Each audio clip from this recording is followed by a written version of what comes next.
நேர்கள் அனைவருக்கும் சிங்கப்பெண்ணே சீரியலின் சுவாரஸ்யமான கதை பகுதி. இதுதான் விஷயமா? சிங்கப்பெண்ணே சீரியல் குழுவின் கொண்டாட்டம், குவியும் ரசிகர்கள் வாழ்த்து. சன் டிவியில் அக்டோபர் மாதம் துவங்கப்பட்ட சிங்கப்பெண்ணே சீரியல் இன்றுடன் 100 நாட்களை எட்டியுள்ளது. இதனை சீரியல் குழுவினர் சன் டிவி தொலைக்காட்சிகள் ஒளிபரப்பாகும் குறிப்பிட்ட தொடர்களுக்கு ரசிகர்கள் மத்தியில் ஏகோபித்த வரவேற்பு கிடைத்து வருகிறது.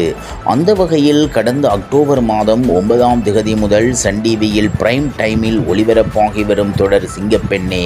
பிரபாஸ் முத்தையா கதை எழுத இந்த சீரியலை தனுஷ் கிருஷ்ணா இயக்கி வருகிறார். பொன் இளங்கோ, ஆனந்த் வேணு ஆகியோர் இந்த சீரியலுக்கு டயலாக் எழுதி வருகின்றனர். இந்த தொடரை சன் டிவி மற்றும் மிராக்கல் மீடியா இணைந்து தயாரித்து வருகிறது. இதனால்தான் சிங்கப்பெண்ணே சீரியல் டிஆர்பியில் நம்பர் 1 இடத்தில் இருக்கும். உண்மையை உடைத்த சௌந்தர்யா. சன் டிவியில் புதிதாக ஆரம்பித்தாலும் விறுவிறுப்புக்கு பஞ்சமில்லாமல் ஓடிக்கொண்டிருக்கும் சீரியல் தான் சிங்கப்பெண்ணே. டிஆர்பியிலும் முன்னணியில் இருந்தாலும் இந்த சீரியலுக்கென்று தனி ரசிகர் பட்டாளமே உள்ளது.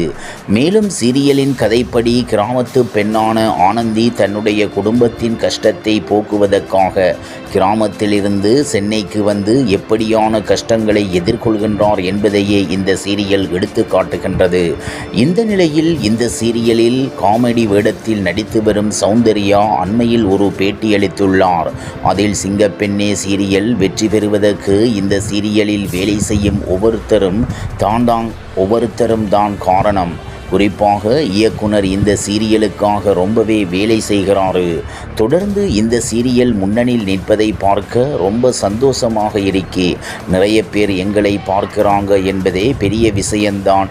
என்னை காமெடி வேடத்தில் தான் நடிக்க கூப்பிட்டாங்க. சீரியல் மூலம் நிறைய பேருக்கு என்னை தெரிந்து இருக்கு என்றும் அவர் ஓப்பனாக கூறியுள்ளார் என்பது குறிப்பிடத்தக்கது.